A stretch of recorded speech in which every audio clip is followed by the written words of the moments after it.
Hi friends, welcome to Pinko Pink channel. இன்னைக்கு என்ன video பார்க்க போறோம்னா Whirlpool வாஷிங் மிஷினோட ஃபுல் க்ளீனிங் அண்ட் மெயின்டெனன்ஸ் பற்றி தாங்க பார்க்க போகிறோம். வீட்டில் வாஷிங் மிஷின் வச்சுருக்க எல்லாருக்குமே பேசிக்கான க்ளீனிங் வந்து இந்த வீடியோவில் நான் ஷேர் பண்ணியிருக்கேன்.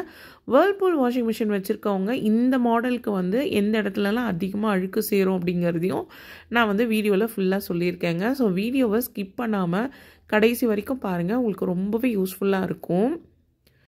வாஷிங் மிஷினில் மாதத்துக்கு ஒரு வாட்டியோ இல்லை 3 மாதத்துக்கு ஒரு வாட்டியோ நம்ம டப் க்ளீன் பண்ணுவோம். அதை பண்ணால் மட்டும் போதாது, அதையும் தாண்டி நமக்கு மிஷினில் நிறைய இடங்களில் வந்து அழுக்கு சேர்ந்துக்கிட்டே இருக்குங்க. அது நம்ம கண்ணுக்கே தெரியாது, நம்ம துணியை மட்டும் போட்டு எடுத்துக்கிட்டே இருப்போம். எப்போ துணியில் வந்து அழுக்கு சேருதோ அப்போ மட்டும் நம்ம டப் க்ளீன் பண்ணுவோம். ஃபர்ஸ்ட் வந்து நம்ம க்ளீன் பண்ண வேண்டியது, நம்ம மிஷினுக்கு தண்ணி வர அந்த பைப் கனெக்ஷனில் ஒரு ஃபில்டர் வந்து நமக்கு கொடுத்துருப்பாங்க. அந்த ஃபில்டரில் தான் ஃபஸ்ட்டு வந்து நமக்கு அழுக்கு சேரும். தண்ணியில் டேங்க்கில் தேங்கி இருக்கிற அந்த அழுக்கெல்லாம் வந்து பார்த்திங்கன்னா ஃபுல்லாக வந்து அந்த ஃபில்டரில் வந்து அடைச்சிடும். அந்த மாதிரி அடைக்கிறப்போ தண்ணி வந்து நமக்கு ஃபோர்ஸாக வராது, தண்ணி ரொம்ப ஸ்லோவாக வர ஆரம்பிக்கும். ஃபர்ஸ்ட்டு வந்து நீங்கள் க்ளீன் பண்ண வேண்டியது அந்த ஃபில்டர் தான். அடுத்ததாக ட்ரம்முக்குள்ளே இந்த ரவுண்டாக சுற்றுற இடம் இருக்குது பார்த்திங்களா, அது தனியாக வந்து நம்ம கழட்டி எடுக்கலாங்க. பட் நான் வந்து ரிஸ்க் எடுக்க வேண்டாம் அப்படிங்கிறதுனால சின்னதாக இந்த ட்ரையாங்கிள் இருக்கிற இடத்துல மட்டும் நான் கழட்டியிருக்கேன். ஏன்னா நமக்கு ஃபிட்டிங் சரியாக வரலன்னா அப்புறம் ப்ராப்ளம் ஆகிடும். அதுக்கப்புறம் சர்வீஸ் பண்ணுறதுக்கு தான் யாரையாச்சும் கூப்பிடணும். அதனால் ஃபர்ஸ்ட்டு வந்து நான் அதை கழட்டிக்கிறேன். அதுலேயும் நிறைய அழுக்கு சேர்ந்துருக்கு பாருங்கள். ஃபஸ்ட்டு வந்து நல்லா ஃபோர்ஸாக வந்து நம்ம அதில் தண்ணியை ஊற்றிடலாம். அதுக்கப்புறமா நான் ஒரு ப்ரஷ்ஷை வச்சு நல்லா அதை க்ளீன் பண்ணி எடுக்கிறேன். ஸோ இதுவுமே வந்து பார்த்திங்கன்னா நமக்கு நிறைய அழுக்கு சேர்கிற இடங்க. பாருங்கள் எந்த அளவுக்கு அழுக்கு சேர்ந்துருக்குன்னு. நான் வந்து பாட்டில் க்ளீன் பண்ணுற ஒரு ப்ரஷ்ஷை வச்சு நல்லா வந்து தேய்ச்சி கொடுத்துட்றேன். ஸோ நிறைய அழுக்கு வந்து பார்த்திங்கன்னா அங்கே தான் சேர்ந்துருக்கும். இந்த அழுக்கெல்லாம் வந்து பார்த்திங்கன்னா நம்ம போடுற அந்த துணி பவுடர், அதுக்கப்புறம் இந்த லிக்விட், அதுக்கப்புறம் தண்ணியில் இருக்கிற அழுக்கு, துணியில் இருக்க அழுக்குன்னு எல்லாமே சேர்ந்து அங்கே குழன்னு பாருங்கள் ஃபுல்லாகவே வந்து அழுக்கு தான். இப்போ கம்ப்ளீட்டாக நம்ம க்ளீன் பண்ணி எடுத்தாச்சு. மறுபடியும் தண்ணி வந்து நான் நல்லா ஃபோர்ஸாக வந்து அதில் ஊற்றுறேன். ஸோ இப்போ இதுவுமே வந்து பார்த்திங்கன்னா சூப்பராக வந்து க்ளீன் ஆகிடுச்சு பாருங்கள். அடுத்ததான் நமக்கு தண்ணி வர இடத்துல நம்ம துணி பவுடரோ லிக்விடோ ஊற்றுவோம் இல்லைங்களா, அந்த பாக்ஸை திறந்ததும் பாருங்கள் எந்த அளவுக்கு அழுக்கு இருக்குன்னு. ஸோ இதுக்கு வந்து நான் பாத்திரம் விளக்குற விம் லிக்விட் தாங்க எடுத்திருக்கேன். அது கொஞ்சமாக வந்து க்ரீன் கலரில் இருக்கக்கூடிய அந்த ஸ்க்ரப்பரில் போட்டுக்கிறேங்க. அதை வச்சு தேய்ச்சாலே போதும், வந்துடும் நினைக்கிறேன். ஏன்னா இந்த அழுக்கு வந்து பார்க்குறதுக்கு தான் ஸ்ட்ராங்காக இருக்கிற மாதிரி இருக்குது. இது வந்து தண்ணியில் வந்து இந்த மண் மாதிரி வரும் பார்த்திங்களா, அதோட கரை தாங்க இது. ஸோ இது கொஞ்சமாக லைட்டாக தேய்ச்சதுமே வந்து அந்த அழுக்கெல்லாமே போகுது. ஸோ நான் வந்து பார்த்திங்கன்னா நல்லா தேய்ச்சி விட்டுறேங்க. எங்கள் வீட்டில் உப்பு தண்ணி தாங்க இருக்குது. இதெல்லாம் தேய்க்காமல் விட்டுட்டோன்னா அப்படியே உப்பு கரை ரொம்ப ஸ்ட்ராங்காக வந்து படிஞ்சிரும், சொரப்பாகிடும். அதுக்கப்புறம் அது தேய்ச்சாலும் போகவே போகாது. அதனால் அட்லீஸ்ட் நம்ம 6 மந்த் ஒன்ஸ் ஆகுது இந்த மாதிரி இடத்தெல்லாம் க்ளீன் பண்ணிடணும். இந்த மாதிரி பண்ணால் மட்டும்தான் நமக்கு மெஷின் வந்து எந்த ஒரு ப்ராப்ளமும் வராமல் ரொம்ப நாளைக்கு நம்ம வந்து பயன்படுத்த முடியும். மெயினாக வாஷிங் மிஷினில் க்ளீன் பண்ண வேண்டிய அந்த 3 இடத்தையும் நான் வந்து க்ளீன் பண்ணிட்டேங்க. ஸோ அதுக்கப்புறமா இந்த மூடியை வந்து நான் க்ளோஸ் பண்ணிடுறேன். ஜஸ்ட்டு வந்து வச்சுட்டு ஒரு டேப் பண்ணால் போதும், கரெக்டாக செட் ஆகிடும். அடுத்ததாக ஃபில்டரை க்ளீன் பண்ணியாச்சு. ஸோ அதையும் வந்து கையோடு நான் வந்து போட்டுடுறேங்க. ஸோ போட்டதுக்கப்புறம் அந்த தண்ணிக்கு வர பைப் கனெக்ஷனையும் போட்டு க்ளோஸ் பண்ணிடுறேன். ஸோ இந்த வேலையெல்லாம் செய்கிறப்போ நீங்கள் பைப்பை வந்து க்ளோஸ் பண்ணிவிடுங்க. தண்ணி திறந்து விட்டுக்கிட்டே இருந்தீங்கன்னா நம்ம கழட்டுறப்போ தண்ணி வந்து நிறைய வந்து வீடெல்லாம் தண்ணி ஆகிடும். ஸோ அதனால் ஒரு பாத்திரத்தை வச்சு நீங்கள் க்ளோஸ் பண்ணிக்கோங்க. அப்போ தான் வந்து தண்ணி சிந்தினாலும் அந்த பாத்திரத்துலேயே வந்து நமக்கு கலெக்ட் பண்ணிக்கலாம்.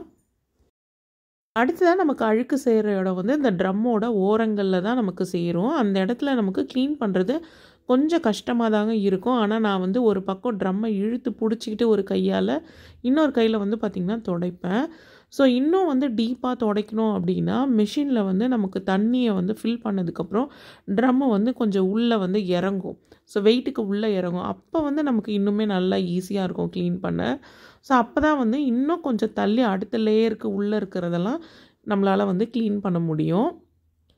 அப்படி இல்லைன்னா துணியை நீங்கள் போடுறப்போ இன்னும் வெயிட்டுக்கு வந்து பார்த்திங்கன்னா ட்ரம்மு நல்லா இறங்கும். அப்பயும் வந்து பார்த்திங்கன்னா சூப்பராக நம்ம வந்து க்ளீன் பண்ணிடலாம். அடுத்ததாக க்ளீன் பண்ண வேண்டியது வாஷிங் மிஷினோட லிட்டு. இந்த லிட்டில் அதிகமாக டஸ்ட்டு வந்து ஃபார்ம் ஆகிட்டே இருக்குங்க.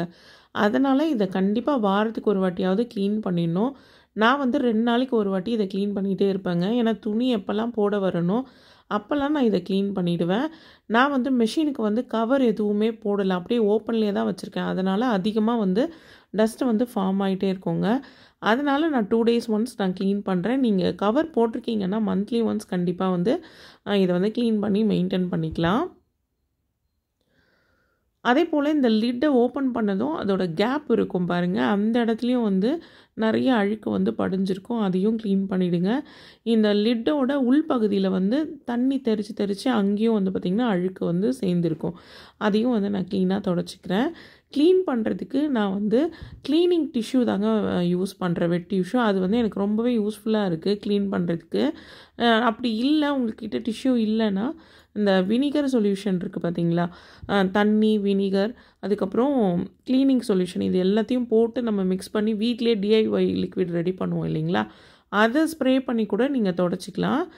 நான் வந்து அந்த மாதிரி துடைக்கிறது வந்து எனக்கு கொஞ்சம் கஷ்டமாக இருக்குது. ஏன்னா துணியை வச்சு நம்ம பண்ணுறப்போ கேப்லலாம் வச்சு துடைக்கிறது கொஞ்சம் கஷ்டமாக இருக்குது. ஆனால் இந்த வெட் டிஷ்யூனா கொஞ்சம் ஈஸியாக இருக்குது. அந்த ஓரங்கள்லாம் வந்து துடைக்கிறதுக்கு ரொம்பவே ஈஸியாக இருக்குது. ஸோ ஃபுல்லாக வந்து பார்த்திங்கன்னா இப்போ க்ளீன் பண்ணி முடிச்சாச்சு. இப்போ நான் வந்து மெஷினை வந்து டப் க்ளீன் பண்ணிடுறேன். ஸோ டப் க்ளீன் பண்ணுறதுக்கு டேப்லெட்ஸ் இருக்குது, அப்புறம் டப் க்ளீன் பவுடர் இருக்குது. இது ரெண்டுமே இல்லை அப்படின்னா வினிகர் வச்சு நம்ம க்ளீன் பண்ணலாம். அதை பற்றியும் நான் வீடியோ போட்டிருக்கேன். ஸோ ஐ கார்டில் கொடுக்குறேன், செக் பண்ணி பாருங்கள். என்கிட்ட டேப்லெட் இருக்குது, ஸோ நான் அதை போட்டுக்கிறேங்க. ஒரு 3 டேப்லெட் போல் நான் டப் க்ளீன் பண்ணுறதுக்கு போட்டுக்கிறேன். ஸோ இது வந்து தண்ணி வந்து ஃபுல்லாக ட்ரம் ஃபுல்லாக நான் வைக்கிறேன்.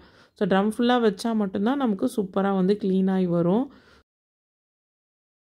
இந்த மாதிரி வாஷிங் மிஷினை க்ளீன் பண்ணி நீங்கள் மெயின்டைன் பண்ணி பாருங்கள். மிஷினை நம்ம திறக்கிறப்பெல்லாம் ஒரு பேட் ஸ்மெல் வரும் பார்த்திங்களா, அதெல்லாம் வராமல் நம்ம தடுக்கலாங்க.